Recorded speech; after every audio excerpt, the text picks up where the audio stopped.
Pak SBY, mumpung ngobrol-ngobrol santai, boleh nanya-nanya Pak ya? Boleh, silakan. Terima kasih Pak. Ini akhir-akhir ini nampaknya Bapak difitnah lagi ya Pak ya? Partai Demokrat dituduh sebagai dalang gerakan massa. Cikeas, tentu maksudnya Bapak, juga dituduh menggerakkan dan bahkan membiayai gerakan unjuk rasa yang kemarin terjadi. Kenapa Pak ya? Kira-kira kok Bapak selalu yang dijadikan kambing hitam? Ya nggak tahu saya, nggak tahu. Apa barangkali nasib saya dibeginikan terus ya. Nggak tahu saya, memang kalau saya ikuti ya kembali seperti yang saya alami pada tahun 2016 dulu.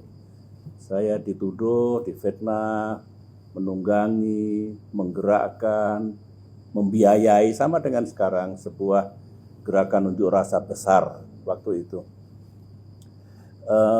Begini, saya ini orang tua ya, pernah berjuang sebagai prajurit 30 tahun, pernah juga berada di pemerintahan 15 tahun, juga mengertilah pemerintahan itu menghadapi banyak masalah, dan masalah itu harus dipecahkan. Saya juga dulu begitu, mengalami hal begitu. Jadi kalau tiba-tiba kemarin saya dituduh seperti itu, tidak baik. Tidak baik kalau negeri kita makin subur fitnah, hoax, tuduhan-tuduhan tidak berdasar. Andai kata saya ini punya kemampuan menggerakkan gerakan massa yang begitu luas di tanah air kemarin, andai kata saya punya uang, dan tentu uangnya itu banyak dengan menggerakkan aksi-aksi seperti itu, saya juga nggak punya niat, tidak terpikir untuk melakukan sesuatu yang menurut saya tidak tepat saya lakukan. Dan begini, menfitnah itu kan sebenarnya menuduh seseorang, saya dalam hal ini, yang tidak mengandungi kebenaran. Saya menjadi korban. Dan jangan lupa, kemarin elemen masyarakat yang melakukan unjuk rasa di mana-mana, kalau dianggap itu ditunggangi oleh orang seperti saya, digerakkan, dikasih uang, mereka juga terhina, merasa dihina. Dan apalagi menfitnah itu kan mempermainkan kebenaran. Nah, sebagai umat yang beriman, kita ini, kalau kita senang dan suka menfitnah, senang mempermainkan kebenaran, sama dengan mempermainkan Tuhan. Jadi saya prihatin makin berkembang seperti ini, tetapi yang jelas ya lagi-lagi saya harus bersabar. Dulu waktu almarhumah Ibu Ani masih ada, saya juga sering mengalami seperti ini, tetapi nampaknya Allah masih meminta saya untuk terus bersabar. Mudah-mudahan negara kita makin baik dan tidak berkembang fitnah atau tuduhan-tuduhan yang tidak berdasar seperti itu. Kalau menurut Bapak, kira-kira siapa Pak yang nuduh Bapak ataupun Cikeas di belakang perlawanan rakyat kemarin? Apa mungkin Bapak yang dimaksud oleh Pak Erlangga? Siapa? Pak siapa? Pak Erlangga. Pak Erlangga, ya. Kemudian Pak Luhut. Bahkan dari BIN juga menyebutkan kemungkinan ada pihak yang menggerakkan atau menunggangi aksi-aksi unjuk rasa kemarin. Saya kok nggak yakin ya kalau Pak Erlangga, Pak Luhut, atau BIN yang dimaksud itu saya. Hubungan saya dengan Pak Erlangga selama ini baik, dengan Pak Luhut juga baik, dengan BIN juga nggak ada masalah. Saya nggak yakin kalau BIN menganggap saya ini sebagai musuh negara, saya kira enggak lah ya. Nah, kalau ditanyakan begitu, yang paling baik ya tanyakan kepada beliau-beliau itu, siapa yang dimaksud aktor yang menunggangi, yang menggerakkan dan membiayai itu. Mungkin kalau tidak ada kejelasan, ini tidak baik. Rakyat saling curiga, kemudian ya tidak baik kesana kemari beritanya. Lebih bagus kalau memang menggerakkan, menunggangi, membiayai itu oleh negara dianggap kejahatan, melanggar hukum, dan hukum harus ditegakkan, lebih baik disebutkan. Kalau tidak nanti dikira negaranya melakukan hoax. Tidak bagus. Karena kita harus percaya pada pemerintah kita. Kita harus put trust, ya, kepercayaan kepada pemerintah kita untuk menjalankan tugas-tugasnya. Nah, kalau rakyat nanti dianggap ini kok main tuduh negara pemerintah, menjadi tidak bagus. Jadi kalau saya ditanya ya seperti itu, tapi yang paling bisa menjawab, yang paling bisa mengklarifikasi semuanya ini ya beliau-beliau. Dan saya yakin beliau kalau ditanya oleh pers, oleh rakyat, mesti mau menjelaskan itu. Begitulah etika yang harus dimiliki oleh siapapun yang sedang mengemban amanah memimpin negeri ini. Atau mungkin tuduhan itu karena sikap fraksi Partai Demokrat, Pak, yang kemarin menolak pengesahan Omnibus Law di rapat DPR. Mungkin juga ada kaitannya ya. Tapi begini loh, saya ini kan sekarang sudah lebih dari 9 bulan saya kira tidak lagi aktif dalam aktivitas politik sehari-hari. Juga dalam kegiatan Partai Demokrat sehari-hari. Saya sudah pensiun dari situ. Sebagai patron, sebagai sesepuh, saya sudah mempercayakan kepada pemimpin dan jajaran Partai Demokrat. Pemahaman saya, ya, dan ini saya kira penting untuk diketahui oleh rakyat, juga oleh negara dan pemerintah sebetulnya. Fraksi Partai Demokrat dalam sidang paripurna tanggal berapa kemarin ya? Tanggal 5 Oktober yang mengetok palu disahkannya RUU Omnibus Law itu, yang saya pahami sebenarnya Partai Demokrat itu belum setuju, tidak setuju kalau malam hari itu RUU itu diketok, disahkan. Yang saya ikuti ada 2 alasan Partai Demokrat. Yang pertama, diketahui bahwa di sana sini dari kandungan RUU Cipta Kerja ini masih ada masalah. Masih ada masalah di sana sini. Bukan hanya yang ada dalam pasal-pasalnya, mungkin juga tentang desain, konsep dasar, dan intentions dari pemerintah negara ini apa sebenarnya? Apa hanya khusus penciptaan lapangan pekerjaan atau investasi, atau yang lebih luas lagi menyangkut ekonomi? Tetapi yang dipikirkan oleh fraksi Partai Demokrat itu di sana sini memang masih ada masalah.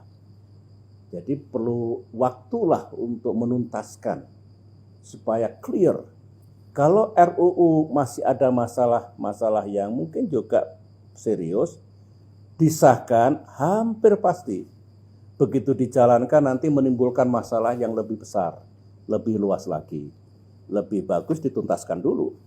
Nah, yang kedua, alasan Partai Demokrat itu, Demokrat tahu bahwa penolakan terhadap RUU ini tinggi, bukan hanya dari pekerja atau buruh, dari civil society, dari pencinta lingkungan, dari masyarakat yang ada di daerah yang berkaitan dengan lahan pertanian, perkebunan, pertambangan, seperti itu. Nah, Demokrat berpendapat kalau penolakan itu tinggi, begitu disahkan, hampir pasti terjadi perlawanan.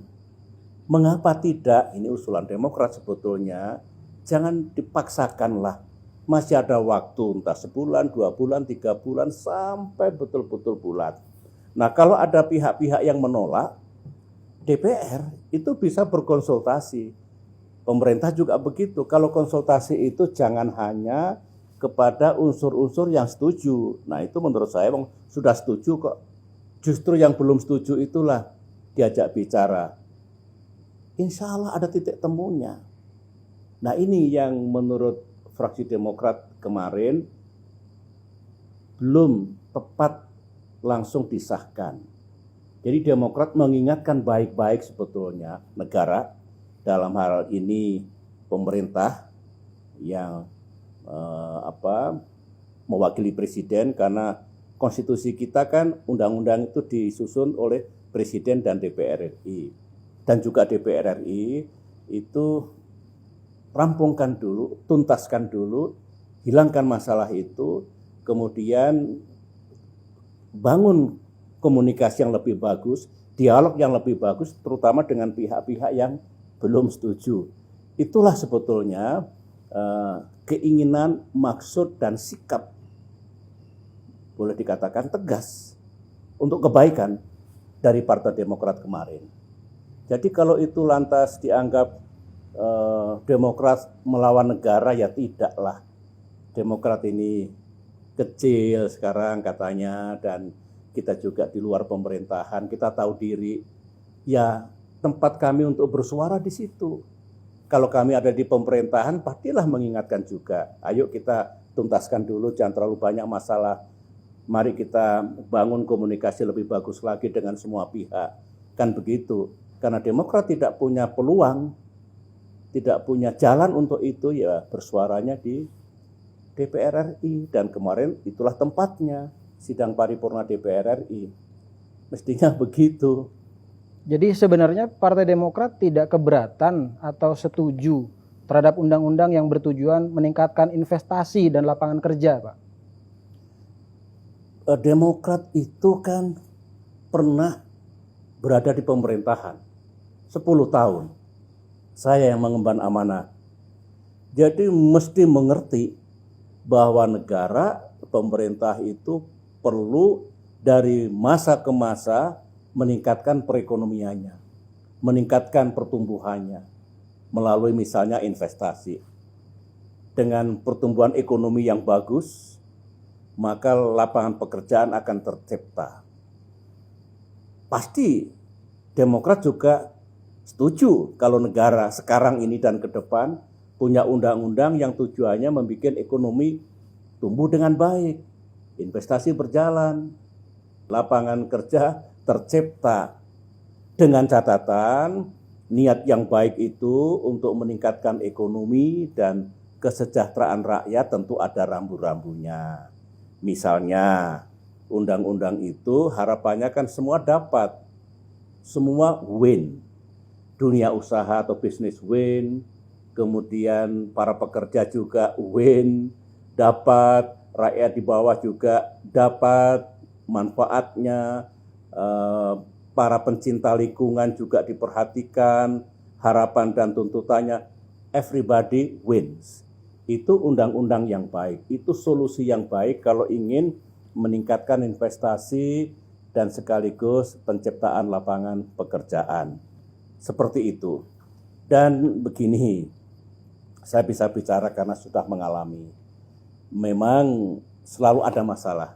Bukan hanya di Indonesia, di dunia juga begitu. Dalam bidang perekonomian, dalam menjaga pertumbuhan, dalam menggalakkan investasi, hubungan antara perusahaan dengan pekerja, hubungan antara negara dengan rakyat, hubungan antara pemerintah pusat dengan pemerintah daerah, selalu ada.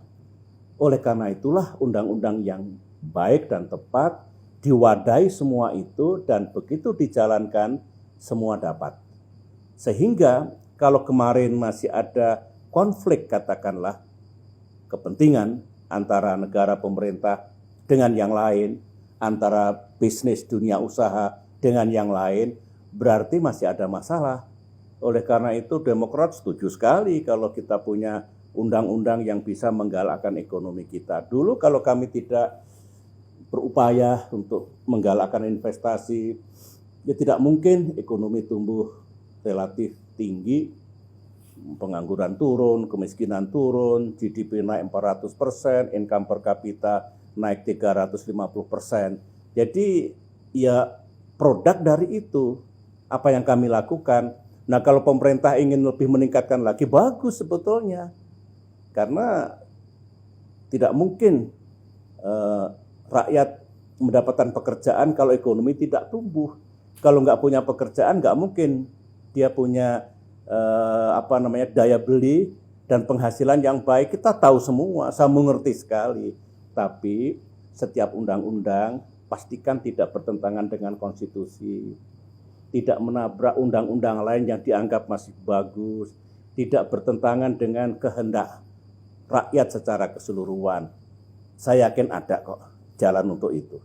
Jadi kalau ada yang berpendapat Demokrat tidak setuju untuk menggalakkan ekonomi dan investasi, ya salah besar. Karena kami juga begitu dulu. Tetapi ya sudahlah, yang penting kami punya posisi yang jelas dan kami pertanggungjawabkan semuanya itu. Meskipun sekali lagi saya tidak ikut secara teknis dan setiap hari di sana, tapi saya yakini Demokrat punya niat dan tujuan yang baik. Tadi Bapak sempat bilang dulu juga pernah difitnah ya Pak, menggerakkan dan membiayai gerakan 411 di Jakarta. Iya. Bagaimana ceritanya Pak dan siapa yang memfitnah? Itu sudah lewat ya. Sudah 4 tahun yang lalu saya tahu. Ya, mungkin adalah yang ingin mendapatkan kredit dari pemimpin, dari penguasa. Ini cerita klasik ini. Mereka ingin dapatkan kredit tetapi dengan cara ya merusak nama baik orang lain, menjatuhkan orang lain. Meskipun belum tentu berhasil cara-cara begitu. Saya tahu, mengapa saya tahu? Karena ketika ada seseorang yang membawa berita itu kepada pemimpin kita, presiden kita, ada juga saksinya di situ yang kaget sekali. Dan belakangan setelah lewat prahara itu, baru menyampaikan ke saya. Oke, yang kedua juga, seseorang yang memfitnah tadi, rupanya meminta bawahannya ya untuk melengkapi, cari bukti-bukti yang enggak ketemu. Nah itulah juga sampai ke telinga saya, tetapi sudahlah, sudah saya anggap selesai, karena bagi saya itu juga sesuatu yang tidak bagus. Almarhumah Ibu Ani itu pernah berpesan di hari terakhirnya, tolong tulislah memoar segala fitnah, segala apa yang dituduhkan kepada kita, supaya anak cucu kita mengetahui yang sebenarnya. Tolonglah ditulis memoar itu. Itu amanah almarhumah. Terus terang belum saya tulis, tapi insya Allah pada saatnya nanti, supaya jika suatu saat saya dipanggil Yang Maha Kuasa, saya sudah menulis apa yang harus saya tulis. Karena ini cerita tentang kebenaran. Bahkan katanya Bapak saat pertemuan dengan Pak Jokowi sampai harus mengklarifikasi Pak. Apa presiden kita termakan Pak dengan tuduhan dan fitnah itu? Ini menarik ini. Segera setelah saya dapat berita seperti itu, saya datangi loh Pak Wiranto waktu itu sebagai Menko Polhukam. Apa benar Pak Wiranto, karena saya dengan Pak Wiranto dulu pernah bekerja bersama-sama di awal reformasi dengan niat yang baik ya untuk melakukan pembenahan, koreksi apa yang terjadi di jajaran TNI. Jadi saya pelihara juga hubungan baik saya dengan Pak Wiranto. Saya tanyakan apa betul Pak Wiranto membenarkan memang ada seperti itu sampai ke presiden. Saya datangi Pak Yusuf Kalla karena dulu bersama-sama 5 tahun mengemban tugas negara. Pak Yusuf, Pak JK, apa ada berita seperti ini? Pak JK juga membenarkan. Tentu tidak etis kalau saya bertanya, Pak Jokowi percaya enggak ya gitu dengan itu semua. Sampailah begini, saya punya kesempatan ada pertemuan dengan beliau, Pak Jokowi. Ingat saya tahun 2017. Nah, ini kesempatan yang baik bagi saya untuk tabayun, klarifikasi. Saya tanya, apakah benar ada berita seperti itu? Pak Jokowi dengan hati-hati menjawab waktu itu, ya saya kan tidak semudah itu Pak SBY, percaya, tetapi saya sudah mengerti kok semuanya. Terus saya sampaikan, ini perlu saya sampaikan kepada saudara-saudara saya, rakyat Indonesia, saya sampaikan pada beliau, Presiden kita Pak Jokowi, saya ini pernah memimpin negara seperti Bapak sekarang ini. Ingin berbuat sesuatu yang baik, supaya negara kita baik. Nah, kalau saya dituduh ingin merusak negara, ingin mengganggu negara, sedih loh Pak saya. Sakit hati saya Pak Jokowi. Bapak suatu saat juga akan seperti saya. Kembali ke masyarakat luas, sudah seperti rakyat biasa, tidak punya power, tidak punya kekuasaan, kemudian dituduh seperti itu. Sakit, mudah-mudahan Bapak tidak. Nah, itulah yang saya sampaikan dulu supaya selesai urusan ini, dan saya ingin menganggap itu selesai, tetapi saya belajar dari kehidupan ini. Ya. Dan selalu ada orang yang ingin mendapatkan kekuasaan, mendapatkan kredit dengan cara yang menurut saya tidak bagus. Nah, saya salah satu korbannya. Mudah-mudahan tidak terjadi lagi nanti di masa depan. Seingat saya Pak, memang selama 10 tahun dulu Bapak memimpin menjadi presiden, Bapak tuh sering sekali dikritik, dihujat, dan bahkan banyak sekali unjuk rasa. Nggak habis-habisnya ya. Tapi Bapak tetap sabar. Pemerintahan Pak SBY juga tidak mudah menuduh siapa yang menggerakkan dan mendanai unjuk rasa. Misalnya menuduh partai yang melakukan oposisi terhadap pemerintah. Kalau menurut Bapak, mengapa sekarang berbeda, Pak? Iya, saya nggak punya jawabannya, tetapi begini. Kalau seseorang sedang mengemban amanah, apalagi memimpin Indonesia, menjadi presiden, harus siap-siap seperti yang saya alami dulu. Dikritik, difitnah, dihujat, kadang-kadang berlebihan ya, sampai Ibu Ani di tengah keheningan malam suka sedih, dan kami saling menguatkan hati kami, harus kuat, harus sabar, ya memang beginilah, sedang mengemban amanah, semua diarahkan ke kita, tapi percayalah akan kita lalui semuanya ini. Seperti itu. Dan saya kuat. Kalau saya nggak kuat, nggak mungkin selesai mengemban tugas sebagai presiden. Kalau saya nggak kuat, tidak mungkin saya bisa bekerja untuk meningkatkan ekonomi, menjaga demokrasi, tegaknya hukum dan keadilan, hubungan internasional yang baik, dan sebagainya. Kalau saya tidak sabar, kemudian melakukan tindakan yang tidak sepatutnya saya lakukan. Jadi mengapa saya dulu bisa, itu yang ada dalam pikiran saya, dan kebetulan almarhumah betul-betul mendukung sikap dan tindakan saya itu. Nah, yang kedua, suudzon itu tidak baik. Saya dulu menghormati semua, ya, misalkan PDI Perjuangan beroposisi dengan pemerintahan saya tetap menjaga silaturahim dengan para petinggi PDI Perjuangan. Saya menghormati Ibu Megawati sebagai presiden sebelum saya, kakak saya, hubungan saya dengan almarhum Pak Taufik Kemas juga baik. Jadi tidak ada masalah apapun, dan saya tidak mudah untuk mengatakan yang menggerakkan ini, partai ini yang beroposisi. Bisa salah loh. Dan itu lebih baik sangka daripada buruk sangka. Begitu.